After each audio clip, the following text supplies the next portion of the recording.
Hi అండి, అందరికీ నమస్కారం. మీరు ఎంతగానో ఆదరిస్తున్న ఫుడ్ ఛానల్ ఫ్యామిలీ వంటకి స్వాగతం. ఈ రోజు వీడియోలో మీకు చూపించబోతున్న రెసిపీ స్మాల్ ఆనియన్స్ తో మసాలా కర్రీ చేసి చూపిస్తానండి. ఉల్లిపాయలతో కర్రీ ఏంటి అనుకుంటున్నారా? చాలా టేస్టీగా ఉంటుంది. రైస్ లో గానీ, చపాతీ, పుల్కా, దోశలోకి చాలా బాగుంటుంది. చూస్తే కాదండి, చేసుకుని తింటే కదా దాని టేస్ట్ ఏంటో తెలిసేది. చాలా సింపుల్ గా రెడీ చేసుకోవచ్చు. మీరు ట్రై చేయండి, తప్పకుండా చాలా రుచిగా ఉందని అంటారు.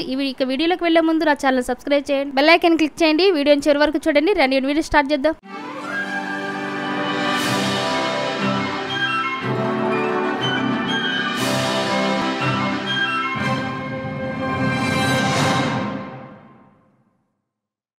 ఇక్కడ నేను అరకిలో స్మాల్ ఆనియన్స్ తీసుకున్నానండి. ఇవి ఎక్కువగా సాంబార్లో వాడుకుంటూ ఉంటాం కదా. ఈ ఉల్లిపాయలు అనేది వీటితో కర్రీ చాలా బాగుంటుంది. ఇవాళ పై పొట్టు తీసేసి బొడ్లు అయితే తీసుకోకుండా చివరి వరకు కట్ చేసి ఇలా తీసుకోవాలి. ఎందుకంటే ఉడికేటప్పుడు విడిపోకుండా ఉంటుంది. వీటిని ఒకసారి వాష్ చేసుకుని మీకు చూపిస్తున్నాను. వీటిని పక్కన పెట్టేసుకుందాం.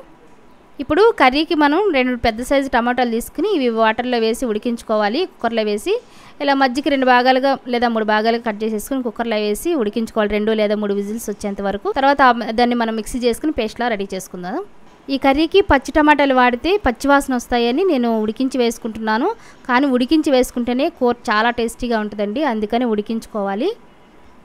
టమాటాలు ఉడికేలోపు మనం మసాలా రెడీ చేసుకుందాం. అందుకోసం ఒక మిక్సీ జార్ తీసుకుని అందులోకి 1 ఇంచు అల్లం ముక్కలు, కొద్దిగా వెల్లుల్లి రెమ్మలు, కొంచెం ఎండు కొబ్బరి ఒక 2 ముక్కలు వేసుకుంటే సరిపోతుంది. 1 టీ స్పూన్ ధనియాలు, చెక్క, లవంగ, యాలాచి, 2 పచ్చిమిర్చి ముక్కలు, 3 జీడిపప్పు, 2 బాదం, 1 టీ స్పూన్ జీలకర్ర, కొద్దిగా ఒక పెద్ద సైజు ఉల్లిపాయ ముక్కలు ఇవి కూడా వేసేసుకుని మెత్తగా గ్రైండ్ చేసి పెట్టుకోవాలి. ఈ విధంగా గ్రైండ్ చేసుకుంటే సరిపోతుందండి పేస్టు కర్రీకి. దీన్ని కూడా మనం పక్కన పెట్టేసుకోవాలి. ఇక్కడ టమాటాలు కూడా ఉడికిపోయినాయని నేను పేస్ట్ చేసి చూపిస్తున్నాను. ఈ విధంగా గ్రైండ్ చేసి పేస్ట్లా రెడీ చేసి పెట్టుకోవాలి. ఇలా అయితే కర్రీకి చాలా బాగుంటుంది. దీన్ని కూడా పక్కన పెట్టేసుకుందాం. ఇప్పుడు స్టవ్ వెలిగించుకుని ప్యాన్ పెట్టుకుని ప్యాన్ హీట్ అయిన తర్వాత 2 కప్పులు ఆయిల్ వేసుకోవాలి. నేను వేస్తున్న ఈ కప్పుతో 2 కప్పులు పట్టిందండి. ఎందుకంటే మసాలా వేగాలి కాబట్టి నేను 2 కప్పులు వేస్తున్నాను. ఆయిల్ హీట్ అయిన తర్వాత ఒక చిన్న సైజు బిర్యానీ ఆకులు 2, అందులోకి 1 పచ్చిమిర్చి సన్నగా చీలికలు చేసుకుని వేసుకోవాలి. ఆల్రెడీ మనం పేస్ట్లో వేసాము. కొద్దిగా కరివేపాకు వేసి వేయించుకోవాలి. లో ఫ్లేమ్లో పెట్టుకుని మనం మంటను అడ్జస్ట్మెంట్ చేసుకుంటూ వేయించుకోవాలి. ఇప్పుడు మనం ముందుగా గ్రైండ్ చేసి పెట్టుకున్న మసాలా పేస్ట్ కూడా ఇందులో వేసేసుకోవాలి. దీన్ని కూడా లో టు ఫ్లేమ్లో మంటను అడ్జస్ట్ చేసుకుంటూ వేయించుకోవాలి. ఇలా ఆయిల్ మొత్తం కలిసేలా మనం తిప్పుకుంటూ వేయించుకోవాలి. మసాలా హై ఫ్లేమ్లో పెడితే మసాలా మాడిపోతుంది, టేస్ట్ కూడా మారిపోతుంది. కాబట్టి లో టు ఫ్లేమ్లో అడ్జస్ట్ చేసుకుంటూ వేయించుకోవాలి.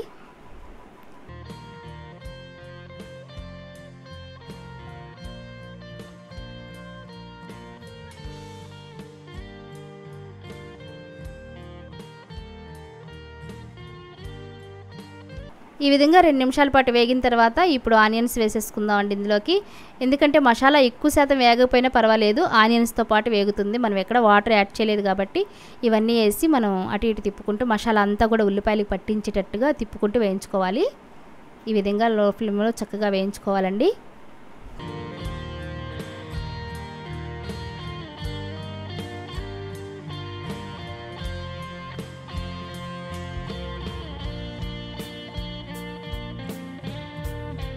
ఆనియన్స్కి మసాలా అంతా పట్టించిన తర్వాత ముందుగానే సాల్ట్ వేసేసుకోవాలి రుచికి సరిపడా.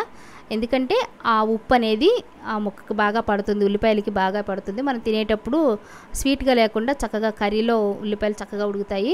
అందుకని ఉప్పు మనం ముందే వేసేసుకుని ఉప్పు కూడా మొత్తం కలిసేలా కలుపుకొని ఒకసారి మూత పెట్టి ఉడికించుకుందాం. ఈ విధంగా ఉల్లిపాయలు మసాలాతో ఉప్పుతో వేగితే ఉల్లిపాయ రుచిగా ఉంటుంది. కూర కూడా చాలా బాగుంటుందండి. మన చపాతీలో కానీ, రోటీల్లో కానీ, దోశలో కూడా చాలా బాగుంటుంది. రాగి సంగట్లో కూడా ఈ కర్రీ చాలా బాగుంటుంది. ఈ విధంగా ట్రై చేయండి మీరు కూడా. ఇలా తిప్పుకుంటూ ఒకసారి మనం అంతా రెడీ అయిన తర్వాత ఒక 15 నిమిషాల పాటు మూత పెట్టి అలానే వదిలేసేద్దాం.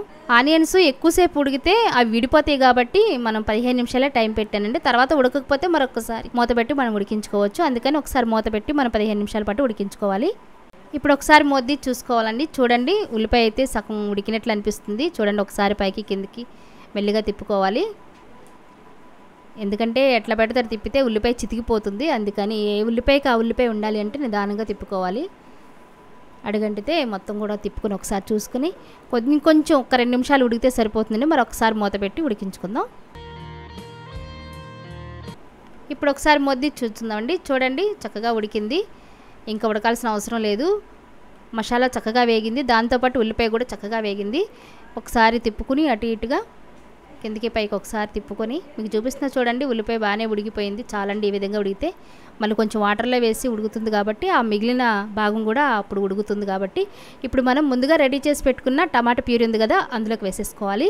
దీన్ని కూడా మొత్తం మసాలా అంతా కలిసేటట్టుగా ఉల్లిపాయలకి పట్టించేయాలి. ఈ విధంగా నిదానంగా తిప్పుకుంటూ మనం చేసుకోవాలి కర్రీ అనేది.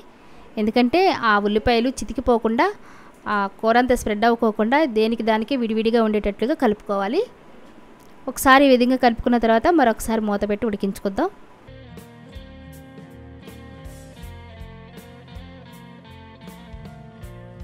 ఇప్పుడు ఒకసారి మూత తీసి చూసుకుందాం అండి. చూడండి, టమాటా ప్యూరీ ఆల్రెడీ ఉడికిందే కాబట్టి మనం ఎక్కువసేపు ఉడకాల్సిన అవసరం లేదు. ఈ విధంగా ఒకసారి తిప్పుకొని ఇందులోకి మనం కారం యాడ్ చేసేసుకుందామండి. చూడండి ఉల్లిపాయ ఎంత బాగా ఉడికిందో. ఈ విధంగా ఉడికితే సరిపోతుంది. ఇప్పుడు మనం రుచికి సరిపడా కారం కూడా వేసేసుకుందాం. 1 టీ స్పూన్ కారం. కొంచెం కారం ఎక్కువ తినేవాళ్ళు అయితే కొంచెం ఎక్కువ వేసుకోండి. నేనైతే కాశ్మీర్ కారం వాడుతున్నాను, అందుకని కొంచెం తగ్గించే వేస్తున్నాను. 1/2 టీ స్పూన్ పసుపు వేసి ఒకసారి ఉల్లిపాయలకి పట్టించేయాలి. అటు ఇటు తిప్పుకుంటూ వేయించుకోవాలి. చాలా స్లోగా వేయించుకోండి, ఎందుకంటే అది చితికిపోకుండా మళ్ళీ మళ్ళీ చెప్తున్నాను అనుకోవద్దు. ఎందుకంటే ఎట్లా పెడితే అట్లా తిప్పితే మొత్తం అదంతా స్ప్రెడ్ అయిపోతుంది, ఒకదానికొకటి ఇరిగిపోతాయి మొత్తం కూడా. అందుకని నిదానంగా తిప్పుకోండి. ఇప్పుడు ఇందులోకి అయితే మనం ధనియాల పొడి, జీలకర్ర పొడి కలిపి వేస్తున్నానండి. ఎందుకంటే ఆల్రెడీ ధనియాలు వేసాము, కానీ ఫ్లేవర్ అయితే చాలా బాగుంటుంది. పొడిగా కూడా వేస్తున్నాను. ఇప్పుడు గ్రేవీకి సరిపడా వాటర్ పోసుకోవాలి. ఈ విధంగా వాటర్ పోసుకుంటే సరిపోతుంది. మరి ఎక్కువగా అయితే పలచగా వచ్చేస్తుంది కర్రీ అనేది. కొద్దిగా సరిపడా వేసుకోండి, ముక్క మునిగేంత వరకు, ఉల్లిపాయ మునిగేంత వరకు పోసుకుంటే సరిపోతుంది. ఈ విధంగా ఒకసారి అటు ఇటు తిప్పుకుని మూత పెట్టి ఉడికించుకుందాం.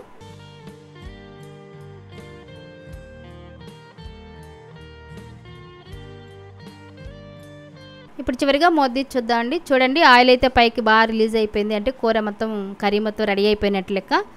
చక్కగా ఉడికిపోయాయి. ఇంకెందుకంటే మనం ఇంకా దగ్గరికి వచ్చేస్తే తినేటప్పుడు బాగా తిక్కుగా అయిపోతుంది గ్రేవీ అనేది.